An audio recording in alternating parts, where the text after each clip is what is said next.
Caïn et Abel, 10 infos chocs que personne ne connaît. Salut tout le monde, c'est UB, et aujourd'hui, on se plonge dans une histoire biblique mythique, celle de Caïn et Abel. Ouais, je sais, la Bible, ça peut paraître un peu barbant, mais croyez-moi, cette histoire est plus sombre et plus fascinante qu'un épisode de Game of Thrones.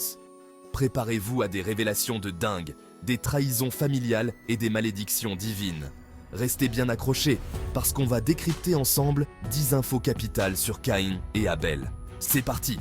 Vous pensez peut-être connaître l'histoire de Caïn et Abel, mais il y a tellement de détails cachés et de mystères non résolus qui rendent cette histoire encore plus intrigante.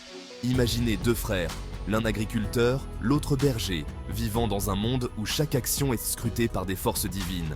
Caïn, l'aîné, cultive la terre avec ardeur, tandis qu'Abel, le cadet, veille sur ses troupeaux avec dévotion.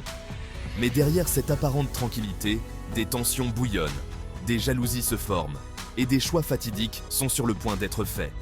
Ce n'est pas juste une histoire de rivalité fraternelle, c'est une exploration des thèmes universels de la jalousie, de la colère et de la justice divine. Nous allons plonger dans les textes anciens, examiner les interprétations des érudits et découvrir comment cette histoire a influencé des générations de croyants et de penseurs. De la peinture à la littérature, en passant par le cinéma, l'histoire de Caïn et Abel a laissé une empreinte indélébile sur notre culture. Alors, préparez-vous à un voyage fascinant à travers le temps et l'espace, où nous découvrirons ensemble les secrets et les leçons de cette histoire millénaire. Restez avec nous, car ce que vous allez apprendre pourrait bien changer votre perception de cette histoire pour toujours. Allez, c'est parti pour un voyage inoubliable dans le monde de Caïn et Abel. Tout commence avec Adam et Ève, vous savez, le premier couple, le jardin d'Éden, tout ça. Imaginez un endroit parfait, un véritable paradis terrestre où tout est en harmonie. Adam et Ève vivaient dans ce jardin luxuriant, entourés de toutes sortes de créatures et de plantes magnifiques. Ils avaient tout ce dont ils pouvaient rêver, mais une seule règle à respecter, ne pas toucher à l'arbre de la connaissance du bien et du mal. Après avoir croqué la pomme, bam! Ils sont virés du paradis et se retrouvent à errer sur terre. La vie devient soudainement beaucoup plus difficile. Ils doivent maintenant travailler dur pour survivre, labourer la terre et faire face aux éléments. C'est un changement radical par rapport à la vie facile qu'ils menaient dans le jardin d'Éden. Mais bon, ils ne se laissent pas abattre et décident de fonder une famille. Adam et Ève ont plusieurs enfants, et parmi eux, 2 fils qui vont marquer l'histoire de l'humanité.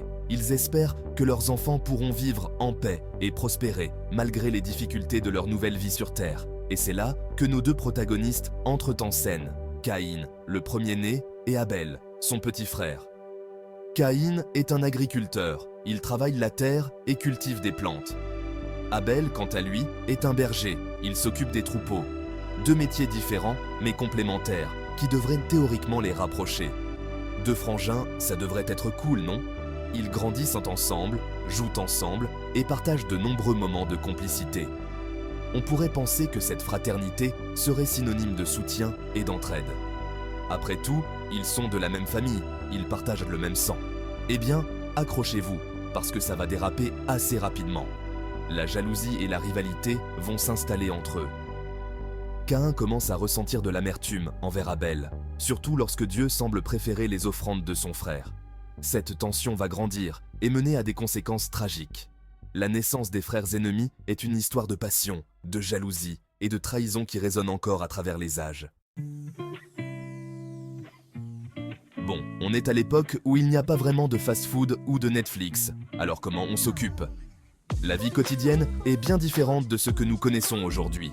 Les gens passent leur temps à travailler dur pour subvenir à leurs besoins. Les divertissements sont rares et souvent liés aux activités de la communauté. Eh bien, Caïn, lui, il se lance dans l'agriculture. Il choisit de se consacrer à la terre, de la labourer, de la semer et de la récolter. C'est un travail exigeant qui demande beaucoup de patience et de dévouement. Caïn est fier de voir ses efforts porter leurs fruits, littéralement. Il cultive des céréales, des légumes et peut-être même des vignes pour produire du vin. Il cultive la terre, fait pousser des légumes, un vrai jardinier en herbe. Chaque jour, il observe ses plantations grandir, les arrose, les protège des parasites. C'est une vie rythmée par les saisons et les caprices de la météo. Mais pour Caïn, c'est une source de satisfaction et de fierté. Abel, lui, c'est plutôt un baroudeur, un amoureux de la nature. Contrairement à son frère, il préfère la liberté des grands espaces.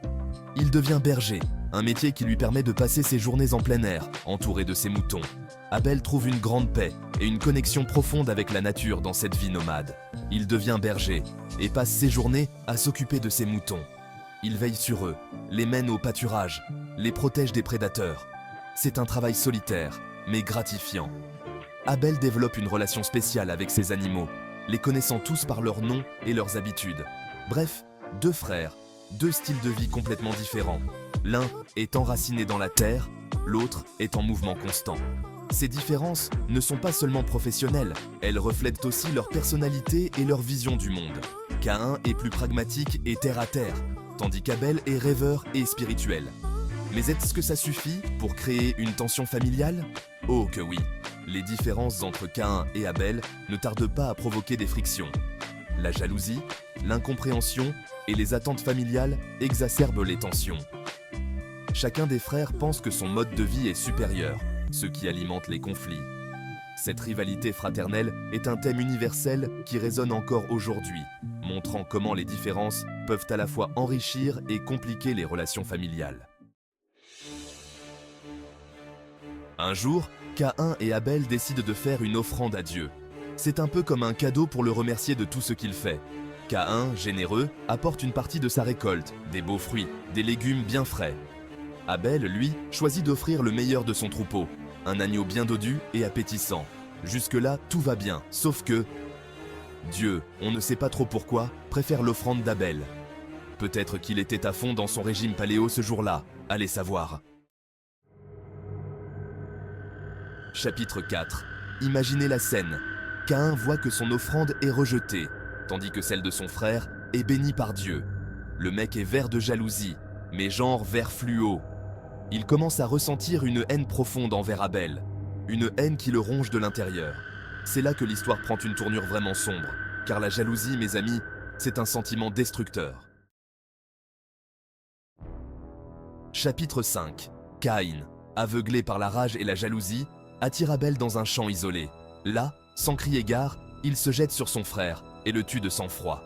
C'est un acte brutal, sauvage, impardonnable. Le premier meurtre de l'histoire de l'humanité vient d'être commis, et c'est un fratricide, l'horreur absolue. Chapitre 6. Dieu, qui voit tout, est évidemment au courant du crime odieux commis par Caïn. Il lui demande où est Abel, mais Caïn, rusé comme un renard, répond « Suis-je le gardien de mon frère ?» Dieu, qui n'est pas né de la dernière pluie, sait pertinemment que Caïn ment. Il décide alors de le punir sévèrement. Caïn est maudit, condamné à errer sur la terre, rejeté par tous. Mais attention, Dieu n'est pas totalement cruel. Il sait que Caïn, malgré son crime, risque de subir la vengeance des autres hommes. Alors, il lui appose une marque mystérieuse, un signe visible qui protège Caïn de toute agression. Personne ne sait vraiment à quoi ressemble cette marque, mais une chose est sûre, elle est là pour rappeler à tous le crime atroce commis par Caïn. Chapitre 8. La descendance de Caïn, un héritage cinglant. Malgré sa malédiction, Caïn parvient à fonder une famille et à avoir des descendants. Sa lignée est souvent associée au mal, à la violence et à la débauche. On raconte que les descendants de Caïn ont construit des villes, inventé des armes, bref, qu'ils ont propagé le mal sur terre. Une vision bien sombre de la descendance de Caïn, qui soulève de nombreuses questions et interprétations.